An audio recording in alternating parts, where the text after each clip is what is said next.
Objective type taste के और कोई गुण जानते हैं आप लोग?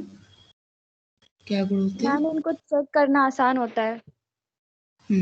चेक करना आसान होता है, सही है, क्योंकि आंसर निश्चित रहता है। और भी कुछ?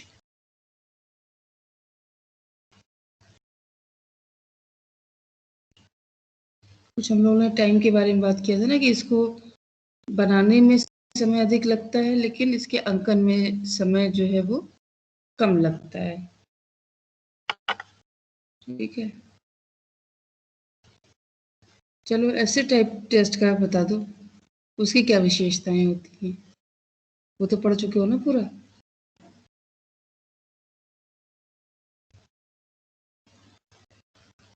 मैम इनको बनाना आसान होता है और मतलब इनको हम्म एग्जीक्यूट करना भी आसान होता है।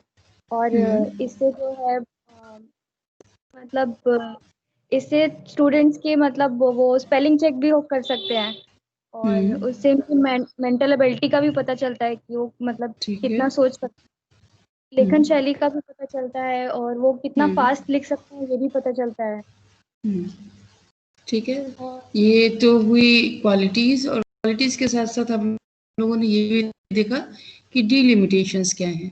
अब डिलिमिटेशंस के बाद हम लोग ये जो ऑब्जेक्टिव टाइप टेस्ट है, इसमें भी ये देखेंगे कि इसकी क्या क्वालिटीज हैं, क्या डिलिमिटेशंस हैं, और कहाँ पर इसको हम यूज करें तो हम बेटर रिजल्ट्स पा सकते हैं। और भी एक चीज है कि किस तरीके से सुधार किया जाए कि कुछ जो इसके ड्रॉबैक्स हैं उनको दूर किया जा सके, और साथ ही साथ इसके टाइप्स क्या क्या होते हैं, ये आज के लेक्चर में कवर किया जाएगा।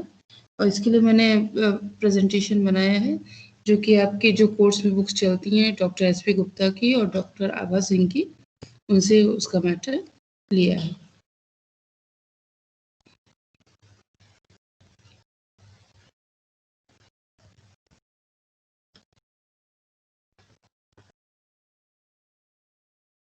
चलो हम स्क्रीन शेयर करा रहे हैं।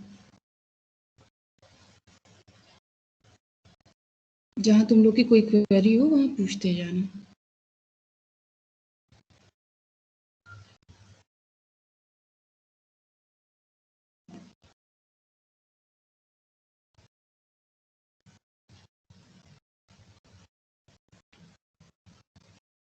और कोई अगर विशेषता याद आ रही हो तो बताओ।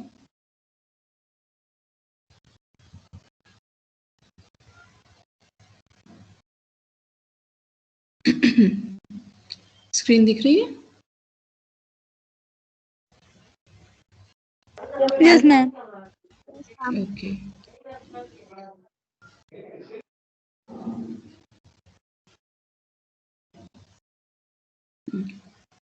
मैम तो वी आर ऑब्जेक्टिव गोइंग। का एक टाइप क्वेश्चंस ज्यादा होते हैं तो ये सिलेबस भी कवर करते हैं ज्यादा। हाँ, निबंधात्मक के साथ थोड़ी सी डिलिमिटेशन ये हो जाती है कि वो ज़्यादातर हिस्सा जो हमारे सिलेबस का रहता है वो कवर नहीं हो पाता है। अब ऑब्जेक्टिव टाइप टेस्ट चूंकि छोटे होते हैं, मार्क्स कम, इनमें एक एक नंबर के लिए एक एक प्रश्न के लिए एक एक नंबर रहता है, तो ये ज़्यादा कोर्स को कवर कर पाते हैं। चलिए, तो ऑब्जेक्टिव टेस्ट की जो डेफिनेशन है वो यही है कि इन प्रश्नों के केवल एक निश्चित उत्तर होते हैं, और इसको दूसरे शब्दों में ये कहा जाता है कि इन प्रश्नों पर परीक्षक की आत्मनिष्ठता का, उसकी सब्जेक्टिविटी का कोई प्रभाव नहीं पड़ता है। ठीक है, अब ऐसे टाइप क्वेश्चंस जो हैं उनमें तो हम ये कह सकते हैं कि जब हम पढ़ेंगे हमें अच्छा लगेगा तब तो हम मार्क्स देंगे, बट ऑब्जेक्टिव टाइप टेस्ट के साथ ऐसा कुछ नहीं है। वहां पर जो सही है वो सही है। ठीक, तो उत्तर निश्चित होने के कारण परीक्षकों की आत्मनिष्ठता का प्रभाव नहीं पड़ता है।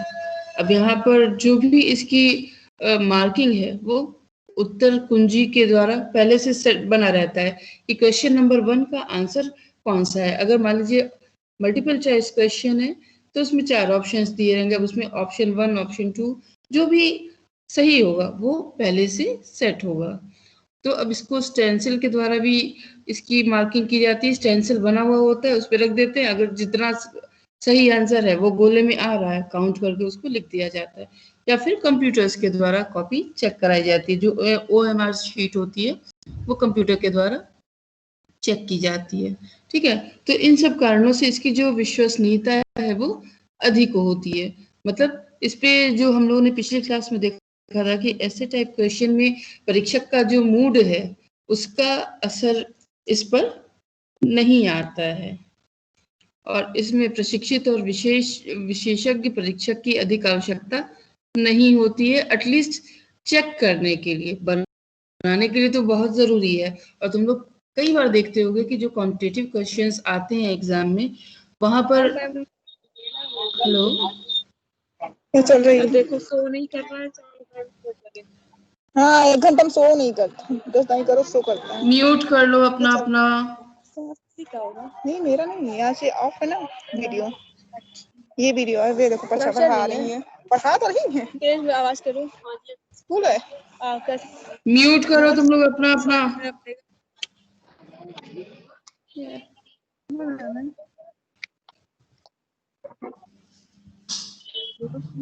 प्राची पांडे जी म्यूट कीजिए।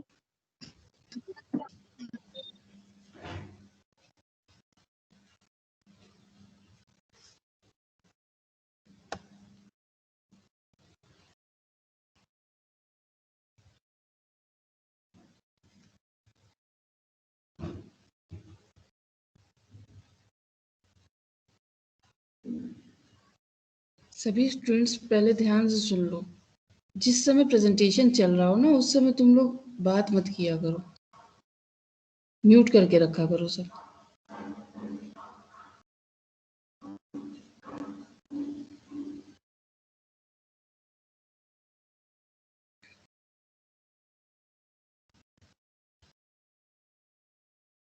बीच में आवाज आने लगती पूरा लेक्चर का फ्लो बिगड़ जाता है भाई।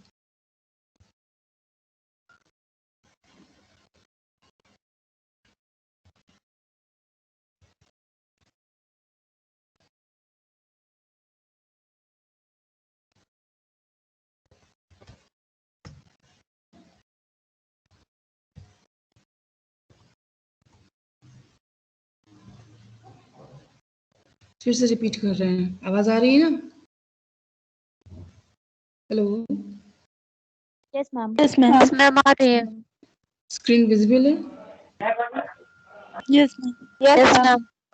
देखो फिर किसी ने अनम्यूट कर दिया है, फिर आवाज आने लगी बैकग्राउंड से। चलो, अब यहाँ पे हमने वस्तुनिष्ठ परीक्षण के दो मेन आपको प्रॉपर्टीज बताई। पहला ये कि प्रश्नों के केवल एक निश्चित उत्तर होते हैं और दूसरा परीक्षक की आत्मनिष्ठता का उस पर प्रभाव नहीं पड़ता है। तो ऑब्जेक्टिव टेस्ट अगर आपसे डेफिनेशन पूछी जाएगी तो आप इन्हीं दो चीजों को सबसे ज्यादा हाईलाइट करेंगे। नेक्स्ट हम लोग देखते हैं इसके क्या क्या गुण और विशेषताएं हैं। तो इसमें फर्स्ट जो तुम लोगों ने बताया कि परीक्षण पाठ्यक्रम का अधिक से अधिक भाग सामने कवर कर पाते हैं। ठीक, और एक समय में इनके द्वारा अधिक सूचनाएं प्राप्त की जा सकती हैं। अब जितने क्वेश्चन देंगे उतने आपको सूचनाएं मिल जाएंगी। प्रत्येक प्रश्न का उत्तर डेफिनिट होता है, निश्चित होता है, उसमें आपको कुछ भी अपने आप जोड़ना नहीं होता है। और प्रशासन और अंकन के लिए अधिक प्रशिक्षित या कौशल वाले व्यक्तियों की आवश्यकता नहीं होती है। और वहीं बनाने के लिए जो लोग इन्वॉल्व होते हैं वो बहुत ही ज़्यादा प्रशिक्षित होने चाहिए। जो हम लोग डिस्कस कर रहे थे कि कई बार कॉम्पिटिटिव एग्जाम्स होते हैं उसके बाद अगले ही दिन से उसमें क्वेश्चंस पे सवाल उठने लग जाते हैं कि इसका ऑप्शन गलत था या इसमें 2 ऑप्शन सही थे या इसमें सही ऑप्शन था ही नहीं। इस टाइप के जो प्रॉब्लम्स आती हैं वो इसीलिए आती हैं क्योंकि उस पेपर की सेटिंग में उतना ध्यान नहीं दिया जाता। तो इस वजह से जो पेपर का पर्पस होता है वो पूरी तरह से सॉल्व नहीं हो पाता है। फिर उसके बाद अंकन सुगम होता है और साथ ही साथ समय भी कम लगता है। इसके बाद है इनकी विश्वसनीयता और वैधता अधिक होती है। सिंपली जो चीज आपको पता है कि इसके लिए एक ही पैमाना है तो उसकी विश्वसनीयता अधिक हो जाएगी। और ऐसे टाइप में क्या होता है वहां विश्वसनीयता और वैधता इसलिए कम हो जाती है क्योंकि चेक करने वाले की जो मनोस्थिति है उसकी भी प्रभाव परीक्षणों पर पड़ जाता है। फिर इसमें रटने की प्रवृत्ति को बढ़ावा कम मिलता है। आपकी जो निबंधात्मक प्रश्न है उसमें भाषा को लिखने के लिए लोग रटते हैं, नहीं समझ में आता तब भी रटते चले जाते हैं, लेकिन अधिकांशतः आप देखेंगे कि ऑब्जेक्टिव टाइप टेस्ट में जो हमारा क्वेश्चन रहता है उसमें हम अगर समझेंगे कंटेंट को तभी हम उसका सही से आंसर दे पाते हैं, और अगर हम क्वेश्चन को समझ नहीं रहे हैं और केवल रट करके हम प्रयास करें कि हम इसको कर लेंगे तो वहां पर दिक्कत आती है।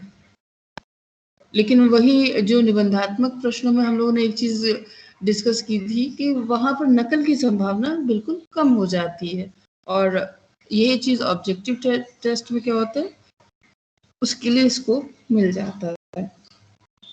फिर उसके बाद अभिरुचि, अभियोग्यता, बुद्धि आदि विशेष योग्यता वाले वस्तुनिष्ठ परीक्षण जो हैं उनका मानकीकरण सरल होता है। ठीक है, अगर निबंधात्मक प्रश्न आप बनाएंगे, मानकीकरण हमने तुम्हें पहले जब बताया है टेस्ट बनाने के स्टेप्स, तो वहां पर उसको मानक बनाने की बात आती है कि जैसे अगर यूपी के क्लास 10वीं के बच्चों के लिए कोई टेस्ट बन रहा है तो उसको एमपी में या गुजरात में भी यूज किया जा सके, वो होता है स्टैंडर्डाइजेशन। ठीक, तो जो वस्तुनिष्ठ परीक्षण होते हैं उनका स्टैंडर्ड बना सकना, उनका जो टेस्ट होता है उसको स्टैंडर्डाइज कर पाना वो आसान होता है। आप निबंधात्मक प्रश्नों के साथ उतने श्योर नहीं हो सकते हैं। फिर हैंड राइटिंग का प्रभाव नहीं पड़ता। तुम लोग सब जानते हो जिसकी अच्छी हैंड राइटिंग होती है उसको निबंधात्मक प्रश्नों में अच्छे अंक मिल जाते हैं, और जो उतना अच्छा नहीं लिख पाता है उसके नंबरों पर असर आ जाता है।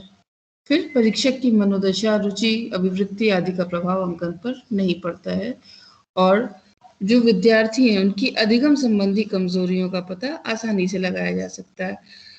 वो क्या चीज समझ पा रहा है और क्या नहीं समझ पा रहा है, जब हम इस चीज को ध्यान में रख करके टेस्ट बनाते हैं तो अधिकांशतः हम वस्तुनिष्ठ परीक्षणों का ही प्रयोग करते हैं।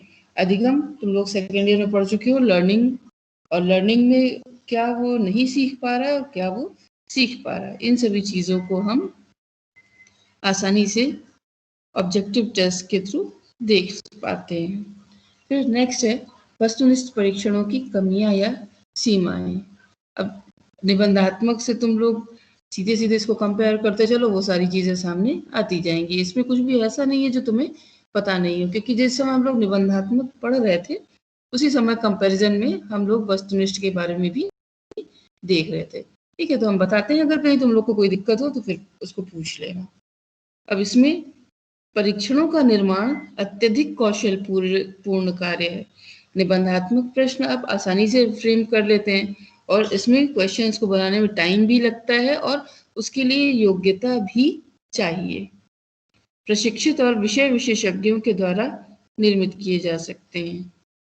ठीक, और इसके बाद है निर्माण में समय और श्रम अधिक लगता है। परीक्षण में प्रश्नों की संख्या अधिक होती है तो छपाई में भी खर्च अधिक आता है, लेकिन जो उत्तर कुंजी होती है वो एक ही शीट में बन जाती है, जबकि निबंधात्मक प्रश्नों के साथ क्या है, वहां पर प्रश्न पत्र एक शीट में बनता है और उत्तर लिखने के लिए अधिक शीट्स चाहिए होती हैं। फिर उसके बाद ये है कि तथ्यों को स्मरण करके उनको लिखने का काम इसमें नहीं हो पाता है। आपको ऑप्शंस में देख करके उसको सेलेक्ट करना होता है या फिर याद करके एक शब्द दो शब्द के जो आंसर होते हैं वो लिखने होते हैं। नेक्स्ट है नकल करना आसान होता है और अनुमान के द्वारा भी प्रश्न का उत्तर दिए जाने की संभावना रहती है, जबकि निबंधात्मक में अगर आपको विषय की जानकारी नहीं है तो आप उसको लिख नहीं पाते हैं। बालक के स्वतंत्र विचारों की अभिव्यक्ति संभव नहीं होती। जो भी स्टूडेंट लिख रहा है वो उसी फ्रेम में उसका आंसर देगा जितने में कि वो क्वेश्चन आपको छूट देता है, उससे अतिरिक्त आप कुछ लिखना चाहें तो वहां पर संभावना नहीं रहती। वर्तनी दैट इज स्पेलिंग्स और लेखन कौशल, इसका मापन हम इससे नहीं कर पाते हैं, और साथ ही साथ जिन शक्तियों का मापन हम निबंधात्मक प्रश्नों से कर सकते थे इसमें वो पॉसिबिलिटी नहीं होती, लाइक सृजनात्मकता, कल्पना, तर्क, चिंतन, इन सब का मापन नहीं हो पाता है। ठीक है, कोई डाउट इसमें? कोई नहीं, बढ़े आगे। चलिए, तो सावधानी क्या क्या रखनी चाहिए इसमें? सबसे बड़ी बात तो यही है कि प्रश्नों के उत्तर एक ही हों और निश्चित हों, क्योंकि अगर मान लो एक से ज्यादा ऑप्शन सही है तो फिर वही कंफ्यूजन होगी कि ए भी सही है और बी भी सही है, तो उस कंडीशन में हम क्या आंसर दें। फिर उसके बाद क्या है, प्रश्नों की भाषा सरल और स्पष्ट होनी चाहिए, और साथ ही साथ द्विअर्थी नहीं होनी चाहिए। मतलब एक ही प्रश्न पढ़ करके उसके दो अर्थ निकले, इस प्रकार से नहीं होना चाहिए। ऐसी स्थिति में क्या होता है, जो स्टूडेंट होता है वो कंफ्यूज हो जाता है कि क्वेश्चन के द्वारा क्या कहा जा रहा है। फिर बहुविकल्पात्मक प्रश्नों में विकल्प का चयन सावधानी से होना चाहिए। ठीक, ऐसा ना हो जाए कि उसको पढ़ करके तुम्हें आसानी से अंदाजा लग जाए कि इसका आंसर क्या होने वाला है। जैसे कि कभी कभी कौन बनेगा करोड़पति में देखते होगे, कुछ कुछ प्रश्नों के उत्तर इतने सरल होते हैं कि वो देखते ही मन अंदाजा लग जाता है। तो अंदाजा लगाने वाले प्रश्न जो हैं वो अच्छे नहीं माने जाते हैं। इसके बाद क्या है कि वस्तुनिष्ठ परीक्षण के निर्माण के समय ही निश्चित कर लेना चाहिए कि अंकन किस प्रकार से किया जाएगा। ठीक, वैसे तो ये निश्चित ही रहता है कि किस प्रकार से किया जाएगा, कोई हाथ से उसको राइट रॉन्ग करेगा या कंप्यूटर से होगा। ठीक, और इसके बाद है निर्देश स्पष्ट होने चाहिए।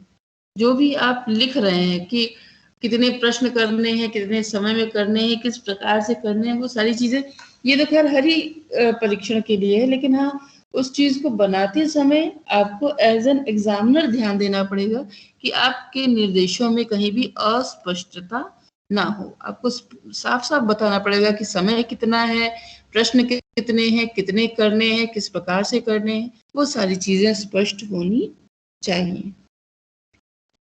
फिर उसके बाद रिक्त स्थान की पूर्ति जैसे प्रश्नों के लिए पुस्तकीय भाषा का प्रयोग नहीं होना चाहिए।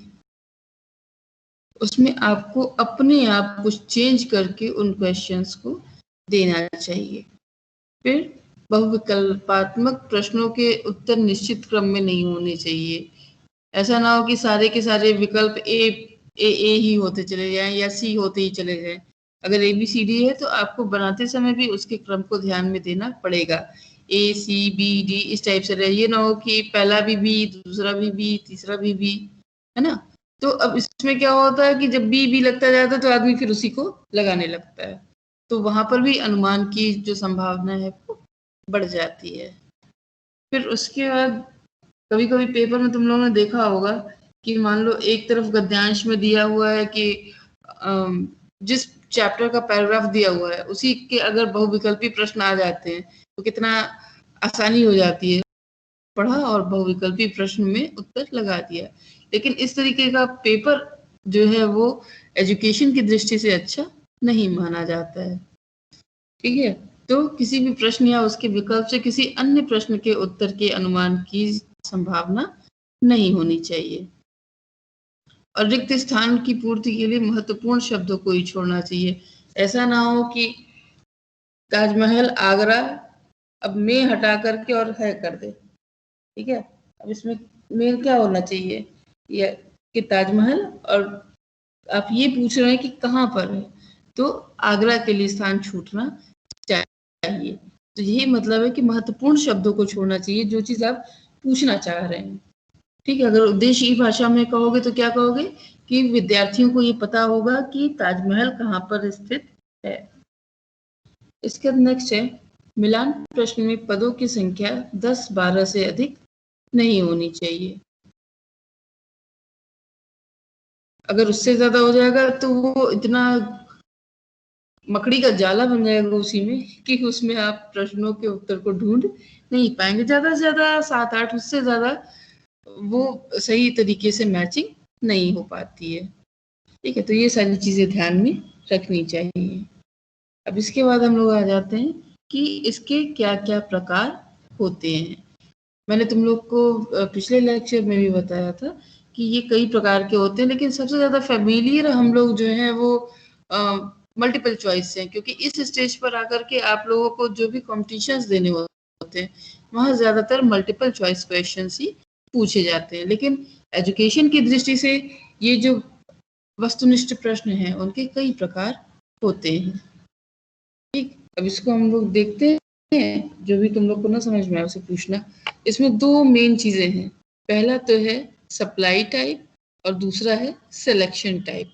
सप्लाई में आपको स्थान दिया रहेगा, आपको स्वयं याद करके लिखना होगा, और सिलेक्शन टाइप में क्या है, ऑप्शंस दिए रहेंगे, आपको उसमें से सिलेक्ट करना होता है। ठीक, अब इसमें देखो सिलेक्शन टाइप में multiple choice, true false, matching और क्लासिफिकेशन, ये इतने जो है वो सिलेक्शन टाइप में आते हैं। और जो रिकॉल वाले होते हैं वो आ जाते हैं आपूर्ति में, जिसको कि आपको याद करके और लिखना होता है। अगर मान लो एक लाइन का कोई परिभाषा है और वो पूछ दी गई है, तो वो आप याद करेंगे और फिर लिखेंगे, तो वो आपके सामने नहीं रहती है कि आपको उसमें से सिलेक्ट करना है, आपको उसको लिखना है, तो वो क्या कहलाता है, सप्लाई टाइप। ठीक, अब इसके आगे देखो, ये एक चार्ट है जिसमें कि बताया गया है। अब प्रश्न, वस्तुनिष्ठ प्रश्न जो है वो किस किस प्रकार के हो सकते हैं। ठीक, मौखिक, लिखित और प्रयोगात्मक, ये तो तीन हो गए परीक्षण के प्रकार। अब इसमें लिखित के दो प्रकार हैं जो हम लोग पढ़ रहे हैं, पहला है निबंधात्मक और दूसरा है वस्तुनिष्ठ। निबंधात्मक में हमने तुम्हें बताया लघु और दीर्घ उत्तर प्रश्न, ये दो होते हैं। फिर वस्तुनिष्ठ में क्या है, चयन, सिलेक्शन टाइप के और सप्लाई टाइप के। सप्लाई टाइप में दो हैं, पहला है रिकॉल वाला और दूसरा है कंप्लीशन वाला, रिक्त स्थान की पूर्ति। ठीक, और इसके बाद जो है आपका चयन प्रश्नों में है ट्रू फॉल्स है, मल्टीपल चॉइस, मैचिंग क्वेश्चन और क्लासिफिकेशन क्वेश्चन, ये चारों इसमें आते हैं। इसमें कहीं कोई डाउट तुम लोगों को क्लियर हो रहा है या कोई क्वेश्चन है? मैम साफ है, चले आगे, चलो फिर। अब इसमें जो भी तुम्हारा प्रश्न है वो किस प्रकार से फ्रेम किए जाते हैं, इस पर हम लोग आगे चर्चा करेंगे। तो यहाँ तक तो हमने तुम्हें बता ही दिया कि सिलेक्शन टाइप रहेगा तो उसमें हमें सिलेक्ट करना होगा।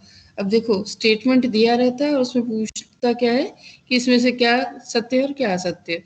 आप स्टेटमेंट पढ़ते हैं तो स्टेटमेंट पढ़ के या तो वो ट्रू होता है या तो वो फॉल्स होता है, आप लिख देते हैं। फिर बहुविकल्पात्मक में एक ही प्रश्न के ज्यादातर 4 विकल्प दिए जाते हैं, जिसके आधार पर कि आप अपने उत्तर देते हैं कि इसमें से ये विकल्प सही है। तीसरा है मैचिंग। मैचिंग में क्या करते हो, 2 स्तंभ होते हैं, पहले वाले स्तंभ में से जो सही उत्तर होता है उसको दूसरे वाले स्तंभ से मिलान कर देते हैं। और वर्गीकरण वाले में क्या होता है, जैसे पूछे कि इस समूह में कौन सा एक अलग है, अब उसमें 4 जानवरों के नाम दे दे और एक फल का नाम दे दे, तो आप फल को उसमें से अलग कर देंगे।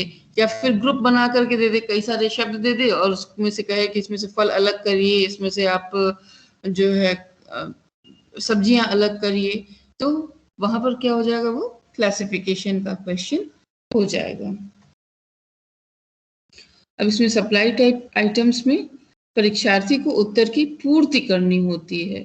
प्रश्न या तो सीधे सीधे पूछा जाता है या तो इसका अपने ज्ञान को, जो भी उसने विद्यार्थी ने सीखा है वो उसके आधार पर उसको जो सेंटेंस रहता है उस सेंटेंस को पूरा करता है। ठीक है, तो अगर विद्यार्थी को पता है कि हाँ इसका आंसर क्या है तब तो वो सही उत्तर दे सकेंगे, और अगर नहीं पता है तो फिर जो वो उत्तर देंगे वो सही नहीं हो पाएगा। अब इसमें 2 होते हैं, पहला है सिंपल रिकॉल टाइप के आंसर्स, जिसमें कि केवल शब्द, अंक, नाम या वाक्यांश, इन सबको ही लिखना होता है। सिंपली इनको रिकॉल करके विद्यार्थी बताता है। ठीक, अब देख लो एग्जाम्पल क्या क्या हो सकता है। भारत के प्रथम प्रधानमंत्री का क्या नाम था, यह संगम किस शहर में स्थित है, पानी का रासायनिक सूत्र क्या है। तुम सभी ने अपने जितने भी अभी तक की पढ़ाई की होगी उसमें इस तरीके के जो आपके प्रश्न हैं उन प्रश्नों को जरूर देखा होगा। फिर उसके बाद है रिक्त स्थान की पूर्ति। अब ये तो सभी लोग जानते हैं, फिल इन द ब्लैंक्स, किस तरीके के जो प्रश्न होते हैं वो पेपर में आते हैं। और ऑब्जेक्टिव टाइप के क्वेश्चंस को रखने का मेन पर्पस ही यही होता है कि जो बच्चा अगर मान लो कोई नहीं रट पा रहा है या नहीं अच्छे से लिख पा रहा है, तो एटलीस्ट वो इन प्रश्नों के उत्तर दे करके जो उसकी नॉलेज है, जितना उसने समझा है, उन चीजों को वो सही से एक्सप्रेस कर सके। तो रिक्त स्थान की पूर्ति जो है, कंप्लीशन टाइप आइटम्स, इन सभी में हम प्रश्नों को लिखते हैं, उसमें बीच में कुछ स्थान रिक्त छोड़ देते हैं, जो महत्वपूर्ण जानकारी हमें प्राप्त करनी होती है उसके लिए जगह छोड़ देते हैं। ठीक, अब देखो ये यही प्रश्न है सेम, ये इस प्रकार से इसको फ्रेम कर दिया गया। यहाँ पर ये क्या था, केवल सिंपल रिकॉल का एग्जाम्पल था कि प्रश्न पूछा गया तो उसका उत्तर हमें लिख करके देना है। और यहाँ क्या है, उसी चीज को फिल इन द ब्लैंक्स के फॉर्म में चेंज कर दिया है, इसमें आप ब्लैंक स्पेस को सही उत्तर से फिल करेंगे। ठीक, अब इसकी विशेषता क्या क्या है कि रचना करना सरल होता है, अनुमान से उत्तर नहीं दे सकता कोई भी, अगर याद है तो देगा और अगर याद नहीं है तो नहीं दे पाएगा। अंकन करना सरल होता है, सिंपली सही है तो 1 नंबर और सही नहीं है तो कोई नंबर नहीं। फिर ये ज्ञान उद्देश्य के मापन के लिए उपयुक्त होता है कि बच्चा इस चीज को जानता है या नहीं जानता है। और उसके बाद प्रत्यास्मरण का अभ्यास होता है। अगर हम आपसे कहें कि जो कुछ भी आपने पढ़ा है वो हम टेस्ट में देंगे, तो आप क्या करेंगे, उसको बार बार पढ़ेंगे ना, पढ़ करके जब प्रश्न पूछा जाएगा तो उसका उत्तर देंगे। तो प्रत्यास्मरण, रिकॉल करके याद रखना। अभी के समय में क्या हो गया कि हर चीज हम लोगों को ज्यादातर मोबाइल के थ्रू जब जरूरत पड़ती है तो उसका पता चल जाता है, लेकिन अगर हम अपने नॉलेज बेस में कुछ चीजें याद करके नहीं रखेंगे तो हमको जब उसकी आवश्यकता पड़ेगी तो मे भी हम उसका प्रयोग ना कर पाए। तो प्रत्यास्मरण या रिकॉल करने के लिए जो ये ऑब्जेक्टिव टाइप के क्वेश्चंस हैं सप्लाई वाले, वो हमारे लिए हेल्पफुल होते हैं। उसमें सावधानी क्या क्या रखना चाहिए, ऐसा हो कि जिसका केवल एक ही सही उत्तर हो। ठीक, ऐसा ना हो कि उसका एक से ज्यादा सही उत्तर निकल आए, तो उसमें जो एग्जामिनी होगा वो कंफ्यूज हो जाएगा कि इसका कौन सा उत्तर किस प्रकार से देना है। फिर प्रश्नों और वाक्यों की भाषा सरल और स्पष्ट होनी चाहिए, जब भी पढ़े कोई तो वो आसानी से उसको समझ जाए। पूर्ति प्रश्नों की संख्या कुल प्रश्नों के लगभग 10% से अधिक नहीं होनी चाहिए। ऐसा ना हो कि पूरा का पूरा पेपर ही उससे बना दे। मान लीजिए किसी को नहीं याद आ रहा है तो फिर वो उस पेपर को हल नहीं कर पाएगा। इसके बाद सामान्य प्रत्यास्मरण प्रकार के प्रत्येक प्रश्न में एक ही तथ्य को पूछना चाहिए। आप एक से ज्यादा पूछेंगे तो फिर उसमें आप 1 नंबर नहीं दे पाएंगे। कभी कभी देखो एक ही प्रश्न में 2 कर देते हैं, 1/4 1/4 करके नंबर कर देते हैं, तो वहां पर मार्किंग में भी दिक्कत आती है। फिर उसके बाद रिक्त स्थान की पूर्ति वाले प्रश्नों में एक ही रिक्त स्थान की पूर्ति कराई जाए। इसमें भी देखोगे कभी कभी 2-2 जगह दे दिया जाता है, तो 2 जगह देने पे क्या होता है कि वो सेंटेंस जिसे पता है उसके लिए तो ठीक है, जिसे नहीं पता है उसके लिए वो समस्या कर देता है। उसके बाद प्रश्न की भाषा से या उसके जो ग्रामर है उससे कोई भी संकेत नहीं मिलना चाहिए कि किस प्रकार से इसको हम मतलब गेस नहीं कर सके, कोई भी कभी भी ऐसी कंडीशन उसकी नहीं होनी चाहिए। फिर सिलेक्शन टाइप के आइटम्स, तो वो सप्लाई टाइप के थे जो अभी तक हम लोगों ने देखे। अब आ जाता है कि सिलेक्शन टाइप के आइटम किस प्रकार के होते हैं। तो इसमें प्रश्न के अनेक संभावित उत्तर दिए जाते हैं और सही उत्तर का चयन करने के लिए कहा जाता है। तो इस टाइप के तो क्वेश्चंस तुम लोगों ने सबने सॉल्व किए ही होंगे ना, क्यों? मल्टीपल चॉइस कोई ऐसा है जो उसको ना जानता हो? सब लोग जानते हो। तो ये जो चीजें हैं ये आपकी सब पढ़ी हुई हैं, ये केवल हम लोग इसको एक भाषा के रूप में नहीं पढ़े रहते हैं कि इसको हम एक्सप्रेस कैसे करें। बाकी जानते तो सारी चीजें हैं, प्रोसेस सारे जानते हैं, क्योंकि जब से एडमिशन होता है स्कूल में तब से लगातार एग्जाम्स देते रहते हैं।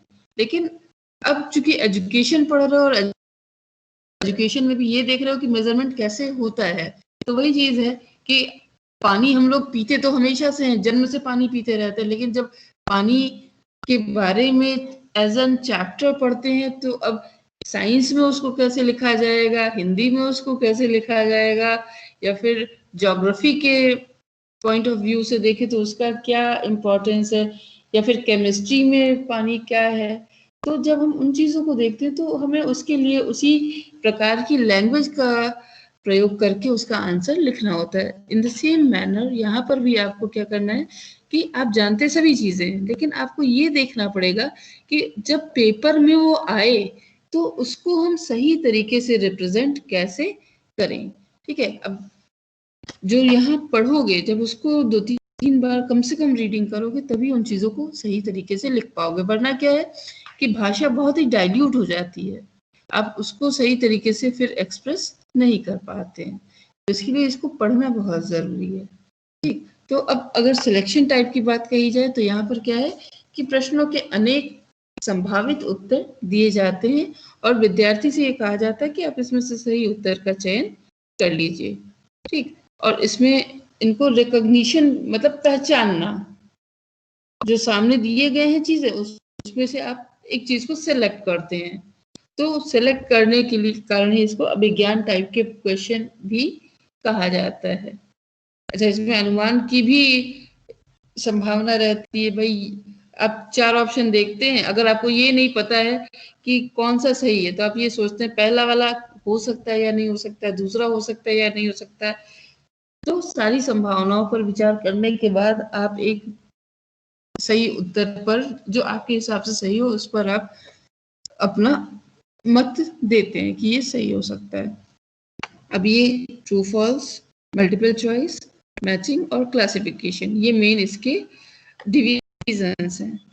फर्स्ट ट्रू फॉल्स आप सभी बहुत अच्छे से जानते हैं, लेकिन अगर इसको लिखा जाएगा तो हम क्या लिखेंगे कि इस प्रकार के प्रश्नों में कुछ कथन दिए जाते हैं जिनमें से कुछ कथन सत्य होते हैं और कुछ कथन असत्य होते हैं। अब विद्यार्थियों को ये देखना होता है कि इनमें से कौन सा कथन सत्य है और कौन सा असत्य है, और इस प्रकार से प्रत्येक कथन के संदर्भ में सत्य अथवा असत्य विकल्प में से किसी एक का चयन करना होता है। इसके कुछ एग्जाम्पल, फर्स्ट, त्रिभुज के तीनों अंतः कोणों का योग 180 डिग्री होता है। तो अब तुम सभी जानते हो कि त्रिभुज के तीनों कोण मिलकर के 180 डिग्री ही बनाते हैं, तो ये सत्य हो जाएगा। 26 जनवरी हमारा स्वतंत्रता दिवस है। 26 जनवरी को हम लोग मनाते हैं गणतंत्र दिवस। तो इस प्रकार से ये जो सेंटेंस है ये फॉल्स है। तो सत्य असत्य प्रश्न हम सभी ने हल किए हैं, हम सभी जानते हैं, लेकिन अगर इसको लिखेंगे तो हम ये लिखेंगे कि इसमें कुछ कथन दिए जाते हैं जिसमें से कुछ सत्य होते हैं और कुछ असत्य होते हैं। विद्यार्थी को कथन पढ़ करके उसमें से सत्य और असत्य के बारे में अपना जो मत होता है उस मत को देना होता है। ठीक, और एग्जाम में भी अगर ये प्रश्न पूछता है तो वहां एग्जाम्पल दे करके क्लियर करोगे। एग्जाम्पल देने से तुम्हारा जो मार्क्स गेन करने की क्वेश्चन की एबिलिटी है वो बढ़ जाएगी। तो उसके बाद मल्टीपल चॉइस, सभी बहुत इससे अवेयर हैं। तो अब इसमें क्या होता है कि इस प्रकार के प्रश्नों में एक ही प्रश्न के अनेक उत्तर दिए जाते हैं जिनमें से केवल एक उत्तर सही होता है और बाकी सब गलत होते हैं। विद्यार्थियों को उसमें से सही उत्तर का चयन करना होता है, और अगर मान लीजिए कभी ऐसा है कि एक से अधिक विकल्प सही है तो फिर वो क्वेश्चन सही तरीके से फ्रेम नहीं किया गया है, या फिर आपको एक से अधिक विकल्प उसमें सही विकल्प है ही नहीं, उस कंडीशन में भी क्या है वो प्रश्न सही नहीं है। ठीक, तुम लोग इसलिए जानते होंगे क्योंकि सभी बच्चे कुछ ना कुछ कंपटीशन की तैयारी तो करते ही रहते हैं, जिसकी भी करते हैं उसके बारे में वो अखबार में पढ़ते हैं। तो जब उसका पेपर होता है और अगर उस पर कोई ऑब्जेक्शन होती है तो उस पर ध्यान अपने आप चला जाता है। ठीक, अब इसमें देखिए उदाहरण क्या है, भारत के प्रथम राष्ट्रपति का नाम पूछा है, प्रधानमंत्री का पूछ सकता है, वर्तमान जो प्रधानमंत्री है या राज्यपाल है इन सब के बारे में पूछ सकता है। तो इस प्रकार से कोई भी प्रश्न जो हमें पूछना है उसको पूछ करके उसके 4 विकल्प हम दे देते हैं। ठीक, ऊपर जो क्वेश्चन था त्रिभुज के तीनों कोणों के योग के बारे में सत्य असत्य के रूप में था। अब यहाँ पर क्या किया, उसी प्रश्न को दूसरे तरीके से कर दिया जहां पर लिख दिया है कि त्रिभुज के तीनों कोणों का योग होता है। अब वो कितना होता है वो दे दिया है इसमें, आपको उसमें से टिक लगाना है। इसके बाद है मैचिंग आइटम्स। मैचिंग आइटम्स में 2 स्तंभ होते हैं, पहला और दूसरा, पार्ट ए और पार्ट बी। तो इस प्रकार के प्रश्नों में प्रत्येक प्रश्न के 2 भाग होते हैं। इन दोनों भागों को 2 अलग अलग स्तंभों में लिखा जाता है। एक भाग की विभिन्न प्रविष्टियों का प्रश्न दूसरे भाग की प्रविष्टियों से मिलान करना होता है। ठीक है, तो अब जो दूसरे वाले स्तंभ में रहेगा, ऐसा नहीं कि आप उसको सीधे सीधे मिला दें, उसका जो क्रम होता है वो ऊपर नीचे करके दिया जाता है। अगर सीधे सीधे रहेगा तो फिर वहां पे प्रश्न देने का कोई मतलब ही नहीं निकलेगा। और उसमें कभी कभी क्या करते हैं कि एक ऑप्शन ज्यादा देते हैं, जिससे कि ऐसा ना हो जाए। होता क्या है कि जब मान लो अगर 5 क्वेश्चन है, उसमें 4 मिला लिया, तो अंत में 1 बचा तो वही होगा। लेकिन अगर 2 बचे हैं तो उसमें भी डाउट हो जाता है कि इसमें कौन सा होगा। ठीक, तो ये हो गया मैचिंग। सभी ने मैचिंग कराई है, कम से कम छोटी क्लासेस में तो ज्यादातर मैचिंग ही दिया जाता है कि सेब का चित्र दे दिया जाता है, उसको ए से मैच कराना है कि ए फॉर एप्पल होता है, बी फॉर बॉल होता है। तो ये सारे क्वेश्चंस लगातार पूछे जाते हैं। फिर उसके बाद आ जाता है क्लासिफिकेशन आइटम। अब इसमें क्या है कि विद्यार्थियों के समूह शब्दों का एक ऐसा समूह प्रस्तुत किया जाता है जिसमें एक को छोड़ करके सभी शब्द एक ही प्रकार की वस्तुओं अथवा क्रियाओं से संबंधित होते हैं। ठीक, तो एक जो ग्रुप है उसमें या तो एक असंगत शब्द होगा, उसको चयन करके बताना होगा, या फिर ये भी हो सकता है कि शब्दों के बहुत सारे समूह दे दिया जाए और उसमें से एक कहा जाए कि आप जो एक ग्रुप है उस ग्रुप को से रिलेटेड जो शब्द हैं उनको छांट करके अलग अलग लिखिए। जैसे आपको दे दिया जाता है कि दिए गए शब्दों के समूह में से व्यक्तिवाचक, भाववाचक और जातिवाचक संज्ञा अलग अलग छांट करके लिखिए। उसके लिए 3 कॉलम दे दिए गए। अब आपको पहले में, दूसरे में और तीसरे में उसको लिखना होता है। ठीक, तो अब देखो इसमें पहला जो एग्जाम्पल है, त्रिभुज, चतुर्भुज, आयत, वृत्त और वर्ग। अब इसमें देखो बाकी के सब जो है वो 4 लाइन से बनते हैं, जबकि वृत्त क्या है, वो कॉन्टिन्यूअस लाइन से बनता है। तो इस प्रकार से जो भी प्रश्न रहेंगे जिसमें कोई एक चीज अलग रहेगी तो वो क्या हो जाएगी, वो आपके क्लासिफिकेशन टाइप के क्वेश्चन में आएगी। इसमें लास्ट क्वेश्चन देखो, गंगा, यमुना, सतलज, हिमालय और कावेरी। अब इसको पढ़ करके ही क्लियर हो रहा है कि इसमें बाकी की सारी नदियां हैं और हिमालय जो है वो पर्वत है। तो नदियों के बीच में से पर्वत जो होगा वो ऑड होगा, उसको हटा दिया जाएगा। ठीक है, तो ये इतने हैं आपके जो वस्तुनिष्ठ प्रश्न है उनके प्रकार। अब इसमें रचना में क्या क्या सावधानियां हमें रखनी चाहिए। पहली बात तो यही है कि इसकी विशेषता क्या है, ये अंडरस्टैंडिंग के मापन के लिए ज्यादा उपयुक्त रहता है। जो बच्चा पढ़ा होगा और समझा होगा वो आसानी से इन प्रश्नों को हल कर लेगा। और विभेदीकरण की योग्यता के मापन के लिए उपयुक्त होता है। विभेदीकरण मतलब जो क्लास के अच्छे बच्चे हैं और जो क्लास के अपेक्षाकृत कमजोर बच्चे हैं उनके बीच में विभेद करने के लिए ये अच्छा रहता है। अब इसमें रचना में क्या क्या सावधानियां करनी चाहिए। पहला, हम तुम्हें पहले भी एक्सप्लेन कर चुके हैं सारा जो तुम्हें करना होगा। ठीक है, फिर से पढ़ दे रहे हैं कि चयन प्रश्नों में साधारणतः 4 या अधिक विकल्प का प्रयोग करना चाहिए, जिससे अनुमान से उत्तर देने की संभावना कम हो। दिए गए विकल्पों में समरूपता होनी चाहिए, जिससे कि सही उत्तर के संबंध में संकेत न मिले। अगर संकेत ही मिल जाएगा तो फिर तो हमारा जो परीक्षा लेने का उद्देश्य है वही पूरा नहीं हो पाएगा। तीसरा है मिलान प्रश्नों में दूसरे स्तंभ में, जो अभी हम लोग देख रहे थे कि अगर पहले स्तंभ में 5 प्रश्न है तो दूसरे में 6 हों। ठीक है, इस तरह से क्वेश्चन फ्रेम करने चाहिए। फिर चयन प्रश्नों के निर्देश सरल, स्पष्ट और बोधगम्य भाषा में लिखने चाहिए।